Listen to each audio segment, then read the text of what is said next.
When the railroad did not run, when the wild, majestic mountains stood alone against the sun, long before the white man and long before the wheel, when the green, dark forest was too silent to be real.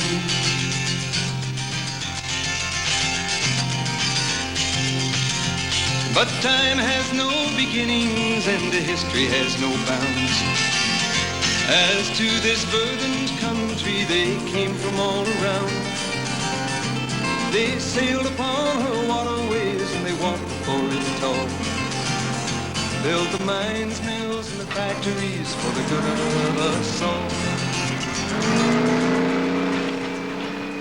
This rock I'm sitting on is about 2 billion years old, and it'll probably be here for another 2 billion years if they don't keep tearing it up like they are down here to widen the highway. I remember these rocks from a long time ago, and a lot of the images in my songs are drawn from this kind of country.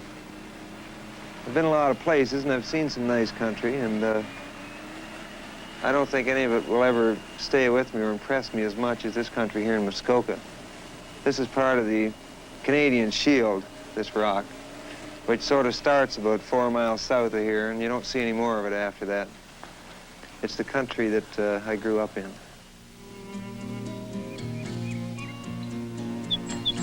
One of the really great adventures that we used to have when we were kids was morel hunting.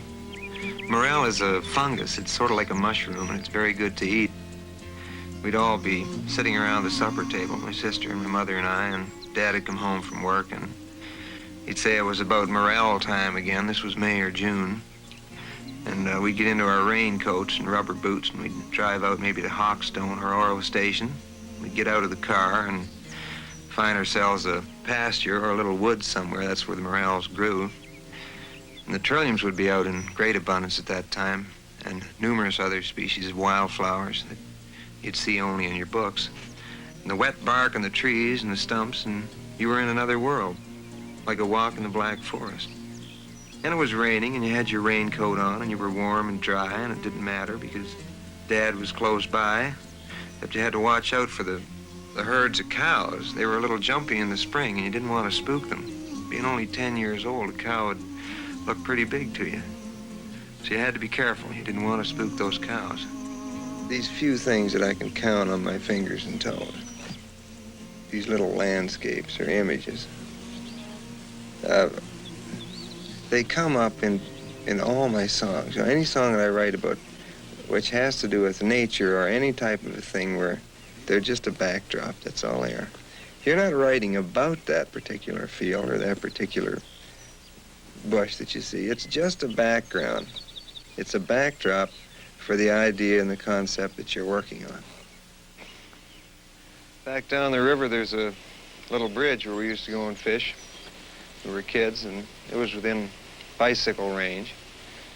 And the game there was rock bass and suckers. And they used to congregate under the bridge, the safety of the bridge and the shadows. And there were pipes that went along the side of the bridge that they used for drainage. And we used to look down through these pipes at the fish. And occasionally we would put a line down through one of the pipes. If we'd caught a fish that way, we probably wouldn't have gotten them through the pipe anyway, but we used to do it. The point is, it was the first place where this thing happened, you know, like we actually realized that you were doing something. You know, this was really important. Go out and yank out 15 or 20 rock bass, that was really important.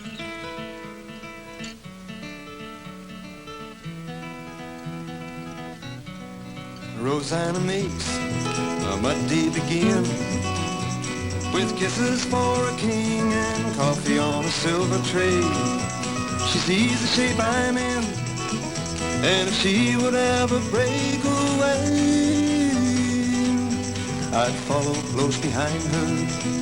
'Cause Rosanna, yes, Rosanna rules my heart. Aurelia is a very small town, and the only time it really opens up is in the summertime. It's not terribly exciting the rest of the year, but there was a lot of excitement there if you were a youngster. There were lots of places you could go. There were gravel pits and hills and rivers, and lots of places you could go. To me, walking in the bush was, like to my dad, walking in the bush was going out to find something, to hunt, or to find mushrooms, or to go and fish specifically. Well, all this nature was around him, whereas myself, I could be happy just to go and walk in the bush. Well, I used to try to go with them as much as I could. You can't always go every time they want you to go fishing and hunting and so on. But, and we used to fish from North River and out at March Mount, and we used to get the suckers out there. Maybe caught them a little illegally from time to time, but there were all kinds of them there. I can't remember many places where we were, and yet young Gordy can remember these places. He can remember them just like as if he was there yesterday, and it's quite a few years ago that some of these places that we were. He got all his music actually from his mother. She's very musical. Well, Mom's my greatest fan. She always, you know, she's very, very much interested in what I do, naturally, you know.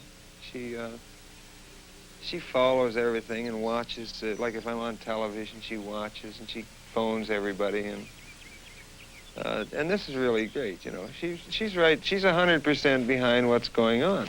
He was always in things all through school, always singing at something, and Mr. Dobson, the principal of the Westward School, had Gordy make a recording, just a little cardboard thing at Christmas time that he had the hook up all through the Westward School into all the rooms, and Gordy sang this song. What was the name of it, Gordy? Give us this day our daily bread, and forgive us our trespasses, as we forgive those who trespass against us. That other little ditty that he used to sing when he was just a little kid, Tooralura, Tooralura, yes. I remember the day the principal called me down to the office, and I said, oh, what have I done? Because our principal was pretty stern, and if he called you up over the intercom, you knew you were in trouble. But when I walked in, I was standing there trembling in the corner, waiting for whatever punishment he was going to dish out. He said, we'd like you to, first of all, he complimented me on my singing. He'd found out that I could sing, you see, at this time, so he wanted me to make a little record to play on Parents' Day. And that was the first record I ever cut. And we still have the little record, and it's just made of cardboard, and it's all cracked and noisy, but we still have it anyway. We wouldn't part with that. You know, a little bit later on, I started singing with a local dance band here.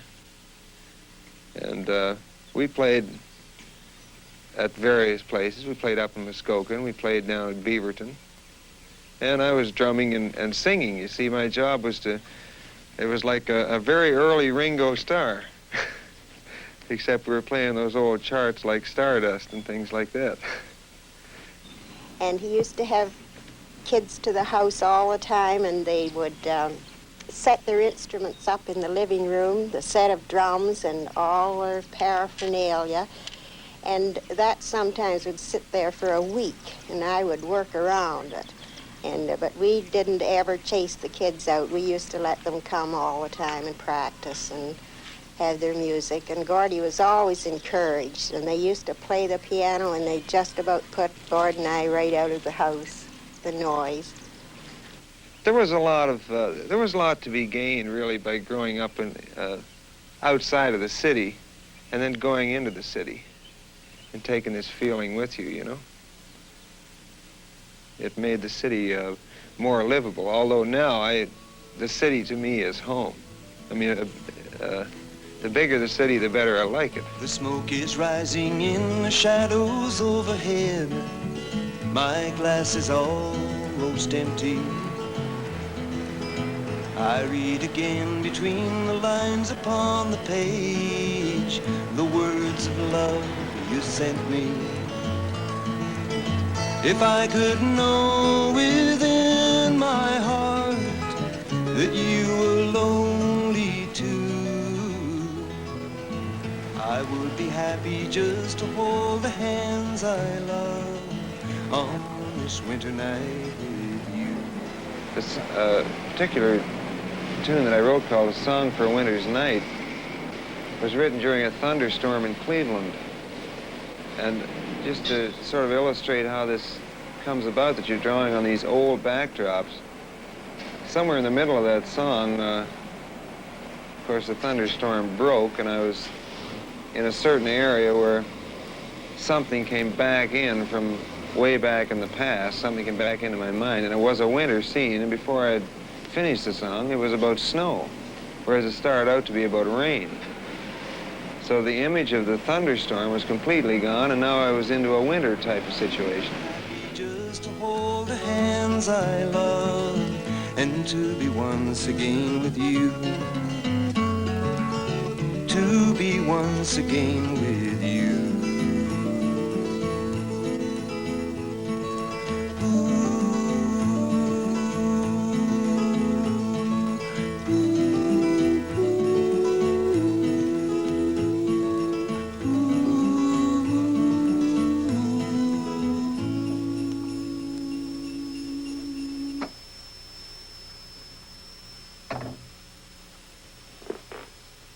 You have basic ingredients that you can work with, and they are, of course, your words and your music.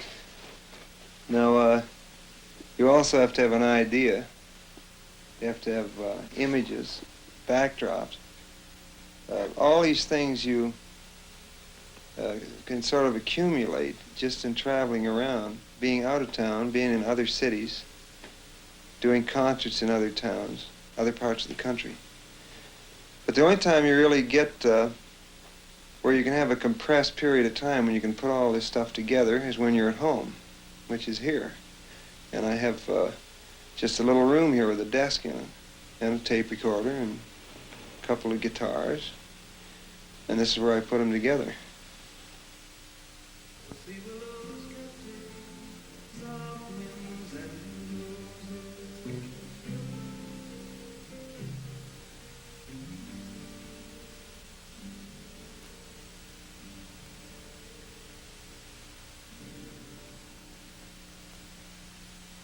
I will quite often, if I'm in a particular frame of mind, think after I get into bed at night. I'll start thinking, just before I doze off.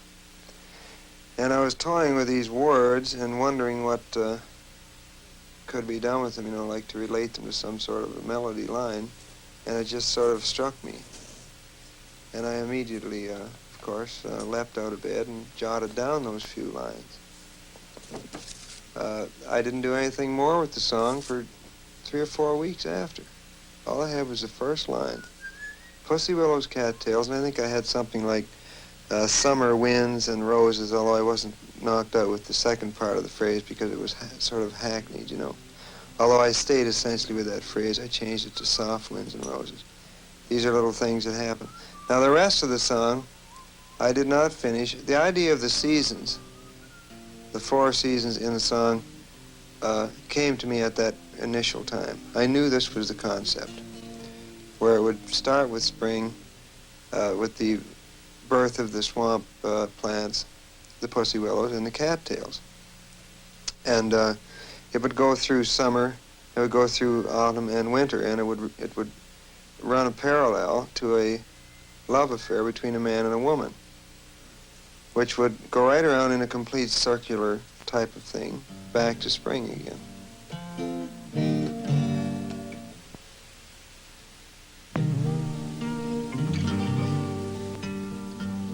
Pussy willows, cattails, soft winds and roses, rain pools in the woodland, water to my knee, shivering, quivering. I didn't feel right about that intro. It's too long, man. Too long. Yeah. I didn't feel right about the balance on those 2 guitars. You want to play them just by themselves for a second? All right.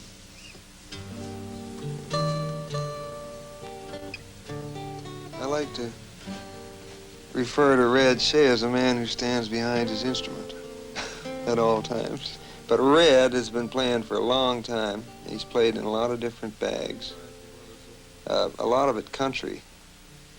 And he's also studied classical guitar and still does. He's probably among the really top accompanists, folk, like in the folk guitar bag, in the